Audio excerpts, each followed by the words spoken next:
Have you ever wondered why a man who once couldn't take his eyes off you suddenly grows silent, distracted, as if a veil of distance has fallen between you? Most women assume passion dies because he no longer desires them, but the deeper truth is far stranger. Sometimes his silence is not rejection at all, but a mirror of your own hidden longing. What you think pushes him away may, in fact, be the very thing that draws him closer, if only you knew how to touch the core of his unconscious. Carl Jung believed that the unconscious is always speaking in symbols, and passion between two souls is no exception. When his desire fades, it is rarely about the surface, but about what lies beneath, the archetypal dance between the feminine and masculine psyche. Desire, once lit, is not extinguished by time but by neglect of the unspoken language between lovers. Women are often taught to chase passion with beauty, gestures, or sacrifice, yet the deeper fire burns only when his archetypal hunger is touched.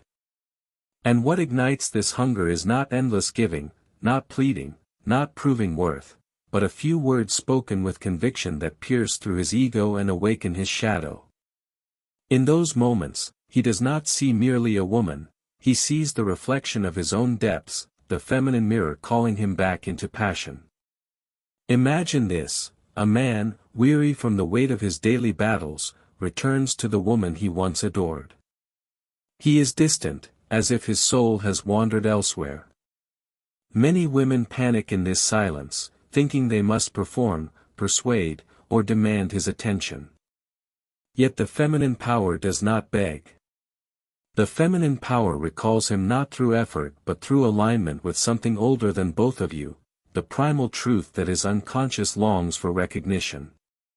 He does not crave perfection, he craves a woman who can speak into his being, who can cut through the illusions of his restless mind. When you understand that passion is not merely an emotion but an energy exchange between archetypes, you begin to realize that words carry far more than meaning, they carry essence. 3 words, when spoken from alignment with inner strength rather than fear, can shift the entire atmosphere between two souls. But here lies the paradox: these words are not a spell to manipulate him, they are an invocation that summons his true self to awaken from slumber. They do not cling, they release. They do not chase, they magnetize. Jung taught that every man carries the anima, the feminine image within him, and every woman carries the animus, the masculine spirit within her. Passion ignites when the anima within him recognizes itself in you. If you shrink, perform, or attempt to hold him through fear, he senses falseness, and the archetype retreats into shadow. But when you speak from essence, from a place where you know your worth regardless of his response, his unconscious recognizes home. The anima awakens, and his passion returns, not as fleeting lust, but as reverence. The truth is that passion fades when a woman forgets her own sovereignty. A man does not lose desire because you are no longer beautiful, but because he no longer feels the sacred polarity between you. Words spoken in self-betrayal only widen the gap. But words spoken in alignment with your archetypal power collapse the distance instantly. They remind him that he is not standing before a fragile vessel, but before the eternal feminine, the force that inspires creation, destruction, and rebirth. If you find yourself wondering how to bridge that silence, remember this: the feminine is not meant to chase, but to call. The masculine does not respond to control, it responds to resonance. And the resonance is found not in the noise of persuasion but in the clarity of presence. One phrase, delivered with calm certainty, can reignite what months of overgiving could not. Because it is not the words themselves, it is the energy behind them. The woman who speaks them does not tremble, for she knows she is not asking for passion. She is declaring it. She is embodying it. And in that moment, he remembers. When a man drifts away, it is rarely because the bond has truly died; more often, it is because the invisible thread that ties his soul to yours has become tangled in the noise of daily life, egoic fear, and unacknowledged shadow.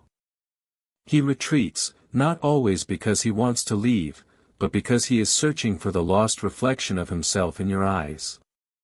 Desire is not extinguished, it is veiled, waiting for the right signal to awaken. And that signal does not come from chasing him, nor from arguments, nor from attempts to prove worth.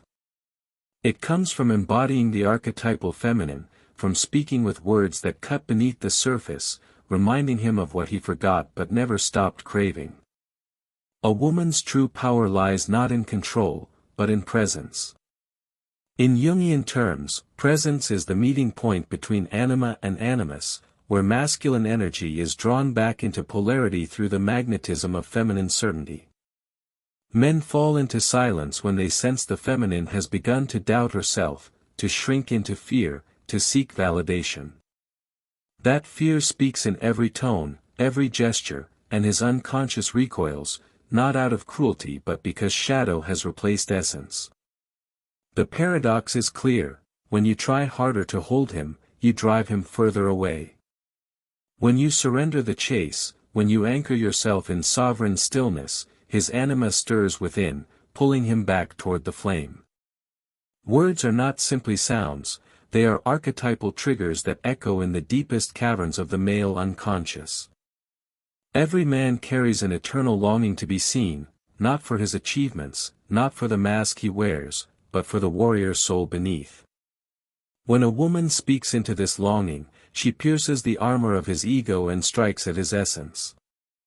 He may not even understand why the air shifts, why his chest tightens, why passion reignites like fire consuming dry wood. Yet he knows he has returned to something sacred, something that feels like home. These three words, when spoken with grounded certainty, do not plead. They command without force, invite without desperation, summon without demand.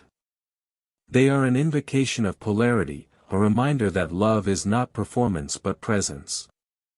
When he hears them, he is not being manipulated, he is being reminded of his own depth. And in that moment, the detachment he carried like a shield crumbles, because his soul has been called back to stand naked before yours. Think of how passion first burns at the beginning of love. It is not because either partner is flawless, but because both are immersed in presence.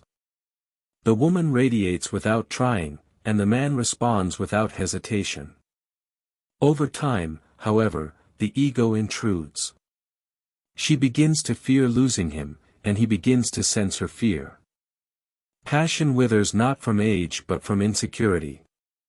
Yet when the feminine remembers her archetypal role as mirror of the soul, she shifts everything. No effort, no strategy, no desperate attempt to prove her worth is needed, only the calm certainty that she already carries the power to awaken what sleeps. This is why Jung spoke of individuation as the key to wholeness. A woman who is individuated, who has faced her shadows and integrated her light, does not beg for love, she embodies it. And when she speaks from this place, every word carries weight. The masculine cannot resist this frequency, because it is the sound of truth, and the male unconscious always seeks truth. These words are not tricks or tactics, they are reminders of who he is and what he truly desires. And though you may not yet know the exact phrase, you can already sense its essence. It is born not from fear but from knowing, not from need but from wholeness.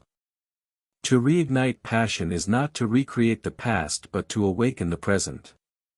It is to stand in the power of your own energy and let it speak for you. When you master this, distance dissolves, and silence becomes impossible. For in the presence of the feminine who knows her worth, the masculine remembers his own. The masculine heart is not easily swayed by superficial gestures. It does not awaken to rehearsed performances, but to the authenticity that slips past the defenses of his ego. The man who seems distracted or detached may believe he has lost passion, but what he has truly lost is contact with his own depth.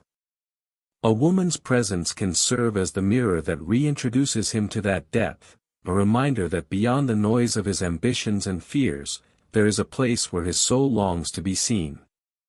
And that recognition is what makes passion roar back into life. Every woman who has felt a man's silence knows the temptation to fill it, endless explanations, attempts to draw him out, questions asked with trembling hope. Yet silence cannot be broken by noise. It is broken by resonance. The feminine does not overpower, she invites him into remembrance. Carl Jung taught that symbols hold the key to the unconscious, and words themselves are symbols, doorways into the shadow. The right words bypass his reasoning and strike at his soul, dismantling the illusion that he is safer in withdrawal than in surrender. The paradox is this: a man yearns for freedom, yet he secretly longs to be claimed, not through force, but through essence.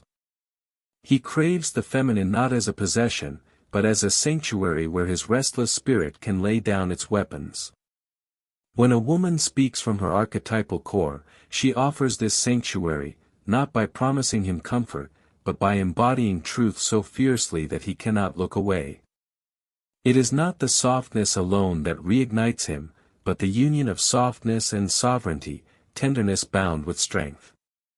Consider the ancient dance of polarity. The feminine radiates, and the masculine pursues. But over time, roles blur, and fear creeps in. The woman begins to pursue with words and actions born of insecurity, and the man unconsciously recoils. Passion decays not because love is gone, but because polarity has been reversed. To restore it is not to return to fragility, but to stand again in sovereign magnetism. 3 words, spoken with the gravity of one who knows her worth, re-establish that polarity in an instant. They remind him, you are not a girl chasing approval, you are a woman invoking the eternal masculine. The masculine psyche carries deep wounds. It fears inadequacy, failure, and exposure. Men often wear masks of strength, but beneath the armor lies a boy who once longed to be chosen, to be told he is enough. When you speak into this wound, not from manipulation but from the purity of truth, you reach beyond his defenses. The passion you see reignited is not shallow lust but the fire of recognition. The anima within him has been awakened by the living embodiment before him. Yet it must be said, these words have no power if spoken from emptiness. They ignite only when the feminine has reclaimed her own essence, when she no longer seeks to bind him through fear. A woman who begs does not stir his soul, a woman who embodies sovereignty does.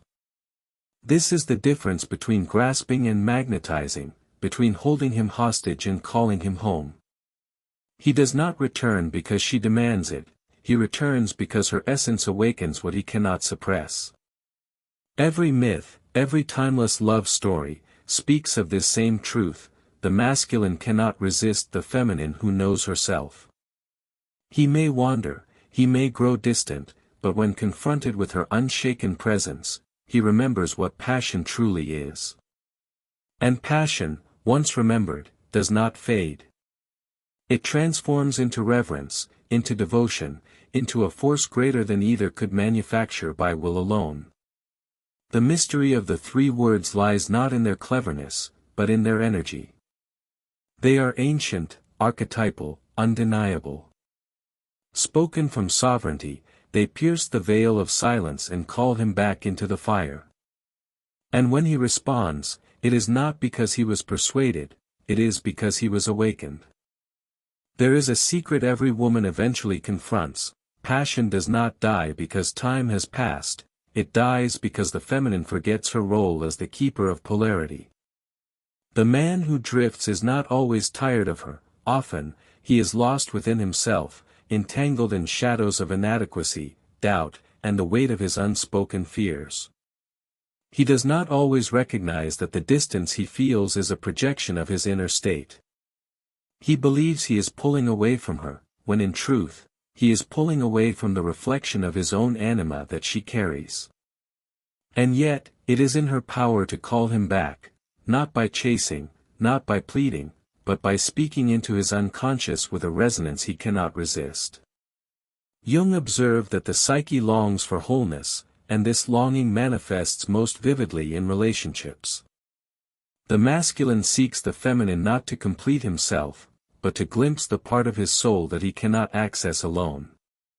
When he feels this connection dim, he retreats into the illusion of independence.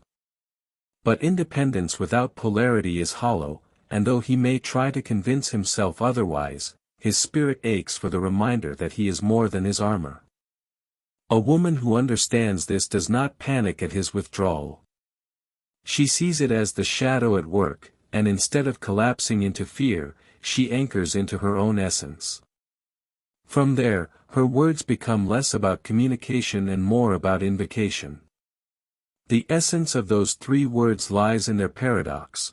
They are simple, yet they strike the deepest chords of the masculine heart. They do not flatter his ego, they pierce his unconscious. They tell him not what he wants to hear, but what his soul has been waiting for. And when spoken with the unwavering certainty of a woman who knows her worth, they carry the weight of something eternal. He feels them not only in his ears, but in his chest, in the marrow of his bones. The distance collapses, not because she forced him, but because the anima within him recognizes itself in her once more. The danger many women fall into is confusing need with power. To need him desperately is to hand him the keys to your sovereignty, and he feels it as pressure rather than passion. But when you speak from sovereignty, your words are not need, they are command, not of him, but of the energy between you. It is not that you order him, you order the unconscious. You call forth the archetype within him that has slept too long. And when it rises, his desire does not return out of pity or duty, but out of inevitability. He remembers the fire that first drew him to you, but now he feels it magnified, because it is anchored not in fleeting youth, but in the depth of your presence. Think of the archetype of the queen. She does not beg her king to notice her. She does not crumble when his gaze wanders. She simply speaks with the certainty of one who knows that her presence alone is enough to bend the air around her. And when she utters words infused with this knowing, the king cannot resist. Not because she manipulates him, but because she reminds him of the truth he has forgotten, that his strength, his purpose, his passion, all find their reflection in her radiance. The queen does not chase, she summons. And the man who has drifted feels the magnetic pull back into her orbit. This is why passion can be reignited even after years of silence. It does not depend on novelty, but on energy. The right energy collapses the illusion of distance in an instant. A phrase, a glance, a tone infused with sovereignty can shift the dynamic more than months of effortful explanation. Because passion is not logical, it is archetypal. It belongs to the unconscious, and the unconscious responds not to arguments, but to symbols, to resonance, to truth spoken with certainty. Every man carries within him the eternal boy who once longed to be chosen, and the eternal warrior who longs to be recognized. These twin archetypes drive his passion. The boy seeks reassurance that he is worthy of love despite his flaws, the warrior seeks a cause worthy of his devotion. When a woman speaks from her wounded self, she triggers his fear of inadequacy, and he flees into withdrawal. But when she speaks from her sovereign self, she awakens both boy and warrior at once, she tells him he is seen, and she reminds him of the fire he was born to protect. This is the alchemy of words spoken with power. The feminine voice is not just sound, it is vibration. When rooted in fear, it carries the frequency of demand, and the masculine instinctively resists. When rooted in sovereignty, it carries the frequency of invitation, and he cannot help but lean in.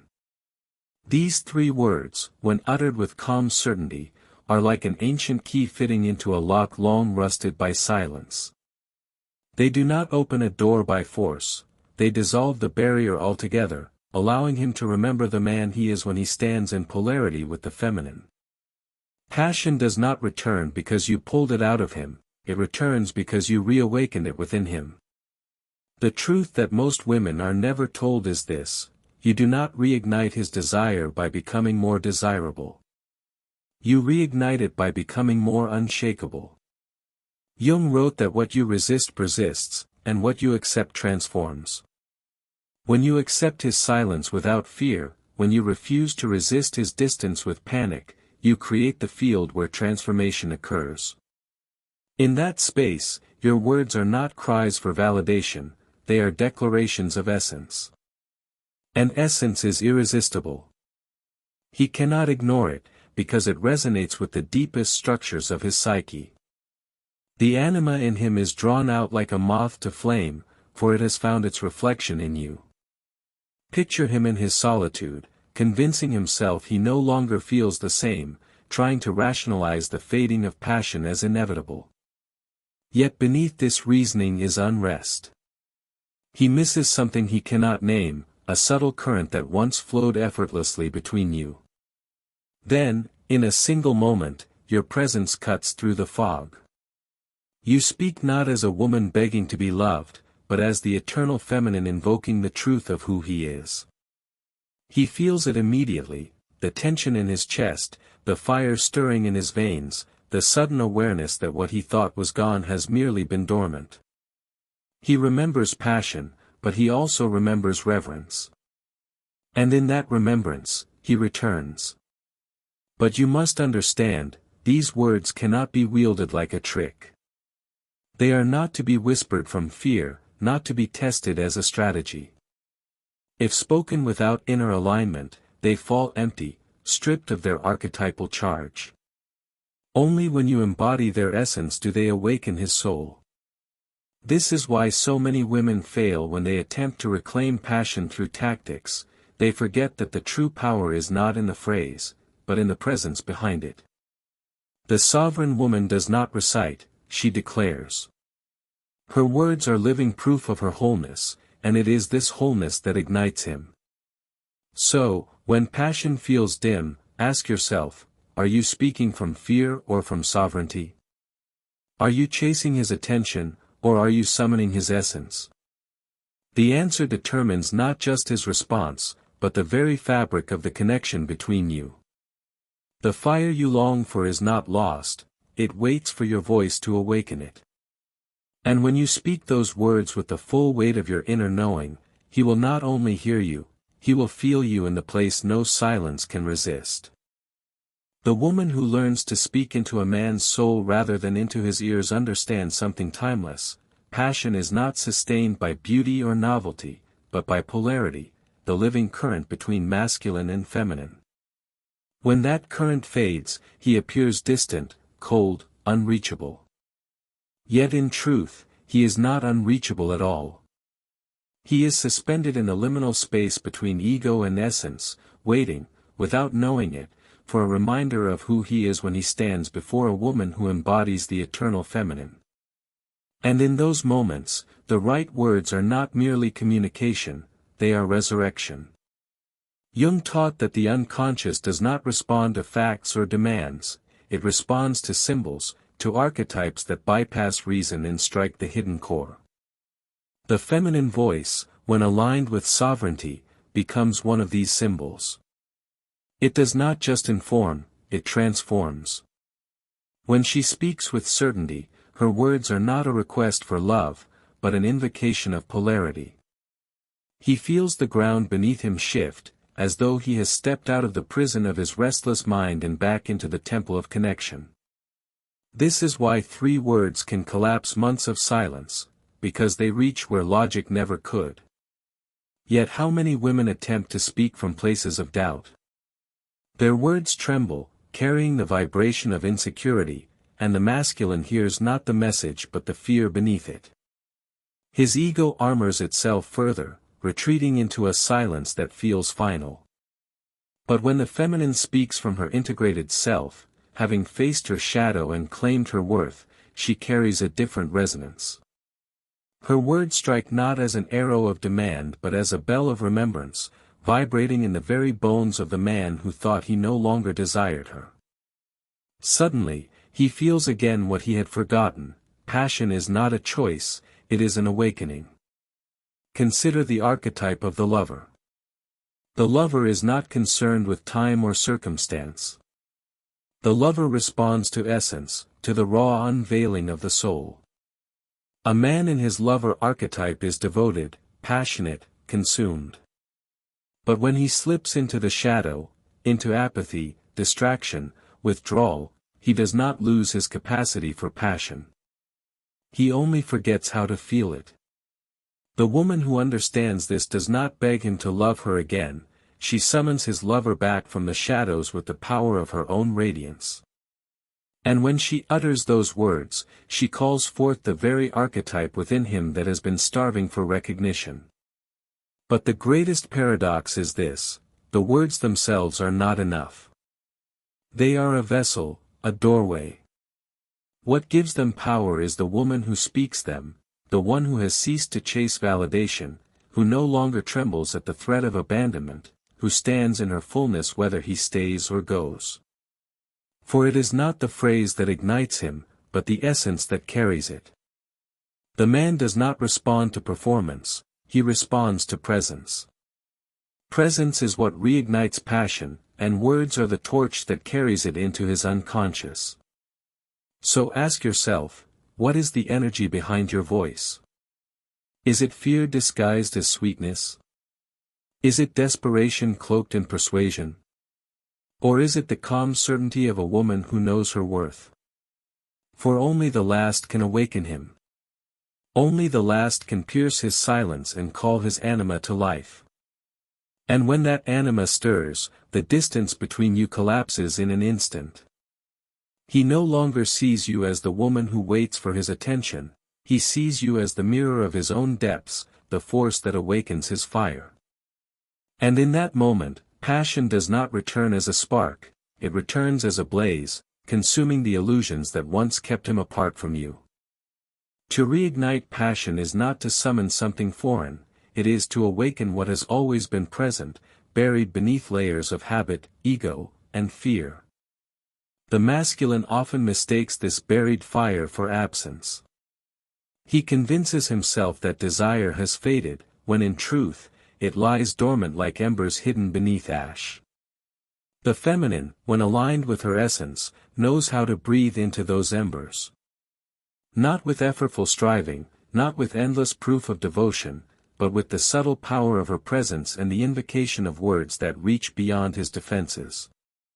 The unconscious in a man is not swayed by argument. It is stirred by the archetypal. A glance that radiates certainty. A touch that carries no demand. And most of all, words that bypass his ego and speak directly to his anima. These three words, when spoken with authenticity, do not tell him what to do, they tell him what he already is. They remind him of his own vitality, his own capacity for passion, his own hidden longing to be fully alive. That is why they reignite him, not because they manipulate, but because they awaken recognition. The danger lies in the misuse of this power. Too many women, taught by fear, attempt to wield words as weapons. They whisper them in desperation, hoping to claw back what feels lost. But desperation cannot ignite fire, it only smothers it further. The words lose their power when they are spoken from a place of lack. Only when they are spoken from fullness do they carry the weight of truth. And fullness comes from within. The woman who integrates her shadows, who ceases to beg for what she already embodies, becomes a vessel of magnetic certainty. Her words then flow not as strategies, but as inevitabilities. Think of the archetype of the high priestess. She does not shout to be heard, she speaks softly, yet the entire room bends toward her. Her power is not in volume, but in resonance. A man feels this resonance as a pull he cannot explain. He may resist at first, caught in the illusion of independence, but the unconscious has no choice, it responds to truth when it is spoken with alignment. He begins to remember the fire he once felt, not because she forced it upon him, but because her essence reminded him of what his soul already knew. Passion is his birthright, and she is its mirror. Jung wrote that, the meeting of two personalities is like the contact of two chemical substances. If there is any reaction, both are transformed. This is why a woman's words, when spoken with sovereignty, do more than awaken his desire, they transform the field between them. Suddenly, silence becomes charged. Distance becomes unbearable. The man who once seemed unreachable feels drawn back, compelled not by duty but by longing. And that longing is not shallow, it is archetypal, undeniable, consuming. But the woman must understand, her role is not to perform magic tricks to hold him. Her role is to embody her essence so completely that her words carry the power of invocation. When she says them, she is not seeking an outcome, she is expressing a truth so rooted in her being that it shifts reality. And he, standing before her, feels the veil of distance disintegrate. Passion floods back, not as fleeting lust, but as reverence, as hunger to stand once more in the polarity that makes him feel most alive. The three words are not about control. They are about remembrance. They call him back, not into her arms alone, but into himself. And that is why he responds, not because she demanded his passion, but because she reminded him of his own. The masculine heart responds most powerfully when it encounters something it cannot manufacture, authenticity. A man can chase ambition, accumulate wealth, wear the armor of confidence, but when passion fades, none of these restore it. What restores it is the encounter with the feminine in her sovereign state, unshaken by his withdrawal, unbent by his silence. In this encounter, he feels something beyond logic. He feels recognition. Her presence whispers to him that he is more than his masks, and her words carry the weight of initiation. 3 words, infused with her essence, are enough to split his ego open and allow the dormant fire to roar back into being. Consider the archetype of the king. At his best, he rules with purpose and steadiness, but in his shadow he grows weary, distracted, detached from his own vitality. When he withdraws, it is rarely because he has stopped loving, it is because he has forgotten himself. The queen does not run after him into the shadows, begging him to return. Instead, she speaks from the throne of her own sovereignty. Her words are not commands, but mirrors. They remind him that his crown was never lost, only set aside in forgetfulness. And in that reminder, he feels his masculine essence stir awake. Passion is reignited not because she begged for it, but because she summoned the king within him back to the throne. This is why the feminine voice is sacred. When she speaks from fear, she entangles him further in shadow. When she speaks from fullness, she lifts him into remembrance. Jung's concept of individuation reminds us that each soul longs to unite its fragmented parts into wholeness. A man in silence is wrestling with his fragmentation. A woman in her sovereignty offers the bridge. Her words are not a rope pulling him out, they are a lantern guiding him back to his own essence. He follows not because she forced him, but because the light of truth is irresistible to a soul trapped in darkness. Imagine this moment, he stands before her, distance heavy in his body, convinced that passion has waned. She does not argue, does not plead. Instead, she speaks with a voice steady and sure, and in an instant his world shifts. He feels it in his chest before his mind can grasp it. A current awakens, running through him, stirring the desire he thought had died. He sees her not as a woman desperate for his love, but as the eternal feminine, unshaken, luminous. And in that vision, he remembers the fire that first consumed him. Only now, it is stronger, for it has been forged through shadow and silence. But here lies the caution: if she utters these words without embodiment, they fall flat. Powerless. Empty syllables without resonance. This is why they cannot be treated as strategy. They must be lived. The woman must first reclaim herself, her worth, her radiance, her sovereignty. Only then do the words become alive, carrying the vibration that pierces his unconscious. They are not magic because of what they say, they are magic because of who she is when she says them. Every woman holds this capacity, though few claim it. Too many surrender their voice to fear, to the illusion that they must earn passion by doing more, giving more, proving more. But passion does not respond to sacrifice born of insecurity. It responds to the presence of a woman who already knows she is enough. Her certainty is the magnet. Her wholeness is the invocation. Her words are the seal. And when she speaks them, the silence shatters. The distance dissolves. The man who seemed unreachable looks at her with eyes that burn again, not with fleeting lust but with devotion. For he has not merely been reminded of her, he has been reminded of himself. Passion is not sustained by novelty, nor by constant reassurance, it is sustained by the tension of polarity, the dance between presence and absence, strength and surrender, the archetypal feminine and masculine. When this tension collapses, desire wanes, and silence creeps in like fog. Yet the silence is not an ending, it is an invitation. It asks the feminine, will you collapse into fear, or will you rise into sovereignty? The woman who rises does not chase his attention. She becomes the flame that his unconscious cannot resist. Her presence speaks before her words do, but when the words arrive, they strike like lightning, brief, simple, unforgettable. Jung understood that the unconscious craves what the ego resists.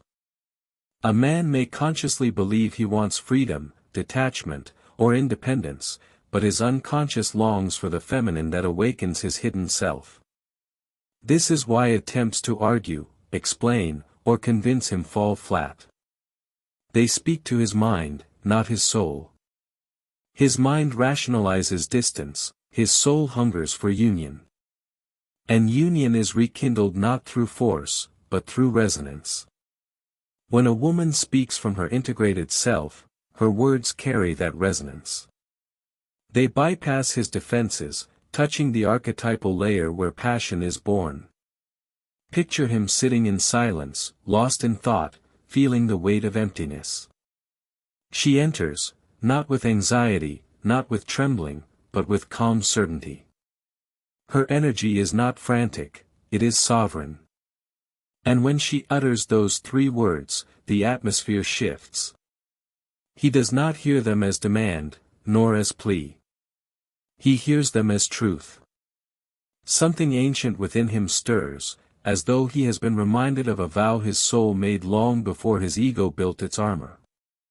He looks at her differently in that instant, because she has ceased to ask for his passion and instead invoked it. This is the mystery so many overlook: passion does not fade because 2 people tire of each other.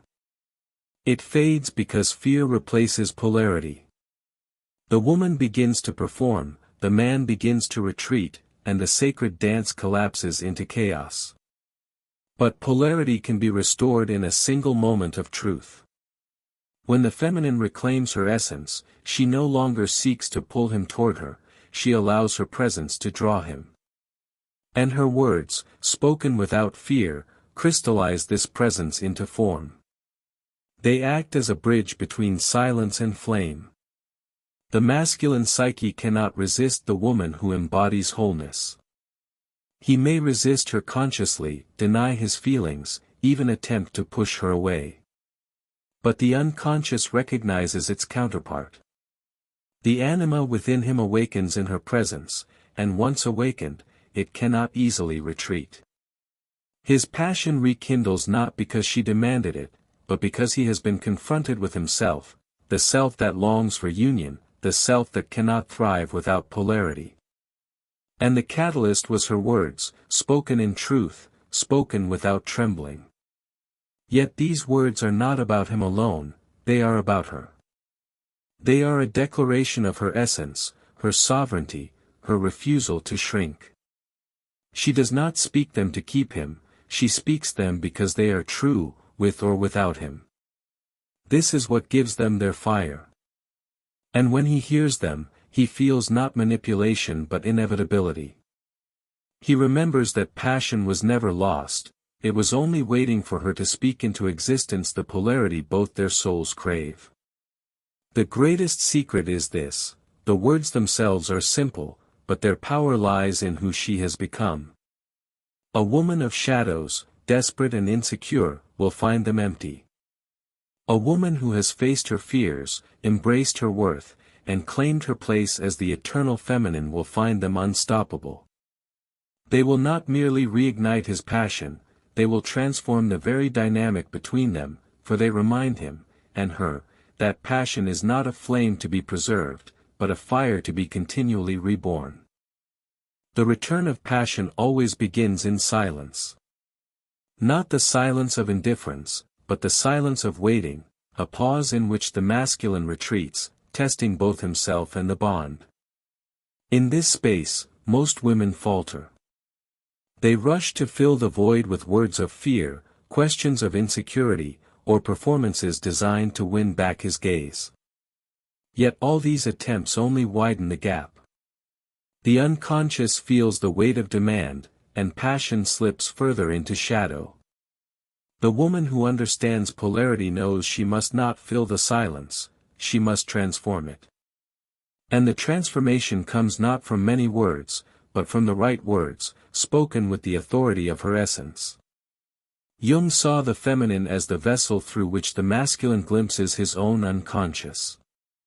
When a man grows cold, it is not always because he has stopped loving, it is often because he can no longer see himself in her radiance. He is estranged from his anima, wandering within, searching for the reflection he does not realize he has lost. This is why her presence is vital. If she collapses into need, the mirror shatters. But if she anchors into sovereignty, the mirror becomes luminous again. Her 3 words are the spark that illuminates his shadow, showing him that the fire never died, only flickered beneath the ash. Consider the archetype of the warrior. The warrior thrives when he has a cause, when his fire is tethered to something worth protecting. But when he retreats, he convinces himself that numbness is safer than vulnerability. The woman who begs reinforces his belief, confirming that he is being pursued rather than inspired. The woman who stands firm, however, awakens something different. She does not beg for his return, she calls forth the warrior himself. Her words do not say, "Come back to me," but instead, "Remember who you are." And in that remembrance, he feels desire surge again, because passion has always been tied to purpose.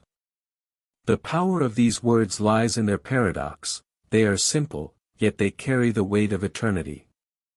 They do not manipulate, but they shift the atmosphere between 2 souls. They are not spoken to hold him, they are spoken to free her. And in that freedom, he finds himself magnetized, because nothing is more irresistible to the masculine than a woman who no longer fears losing him. Her detachment is not coldness, it is sovereignty. And sovereignty is the one thing his unconscious cannot turn away from. Imagine the scene: he has pulled away, silent, convinced that distance will protect him. She approaches, not with panic, but with calm. Her eyes steady, her voice unwavering, she utters the phrase. In that instant, the air changes. He feels it before he thinks it, the shiver of recognition running through his body. Passion surges, not as a trick of attraction, but as a force older than time. He realizes that the fire never belonged to circumstance, it belonged to polarity, and polarity has just been restored. Yet the woman must understand the deeper truth: the phrase itself is not enough. Without inner alignment, it is empty.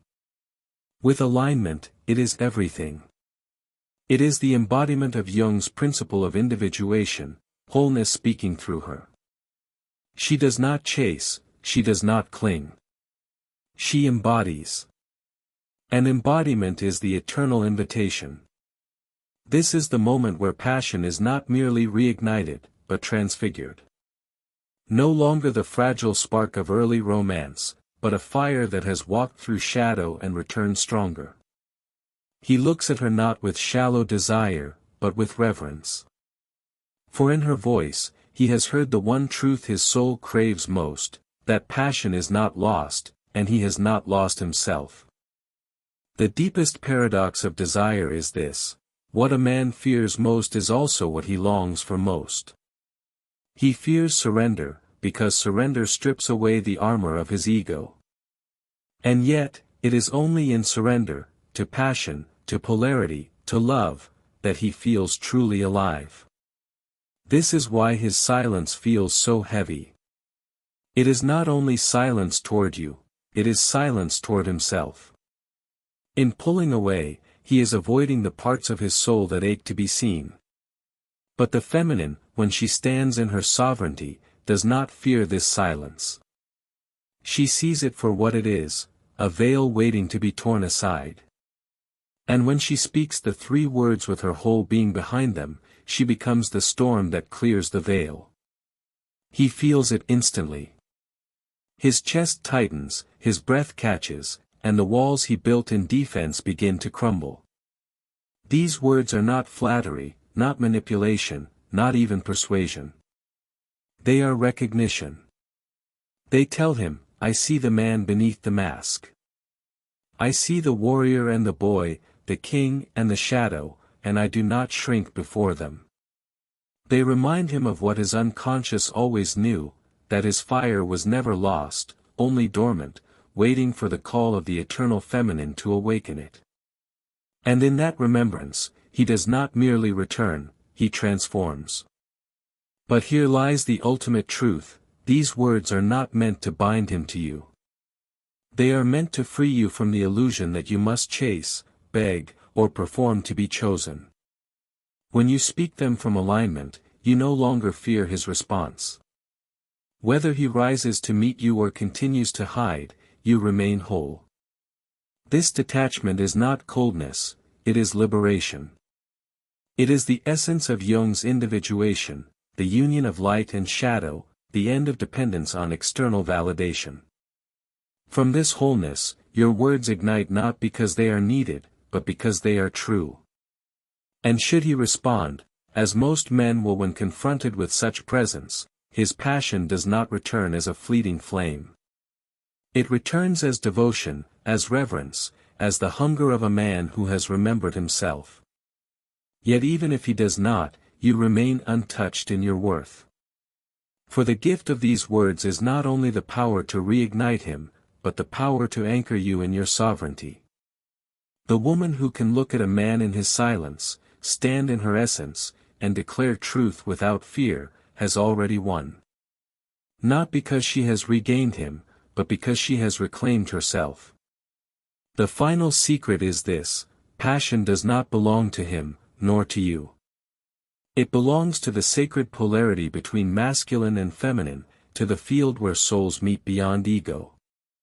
When you stand in that field, when you embody the eternal feminine without shrinking, passion is inevitable. The words are simply the seal, the spark that reveals what was always there. You do not chase it. You do not plead for it. You summon it by being who you already are. And so, remember this: the fire is not outside you. It is within you.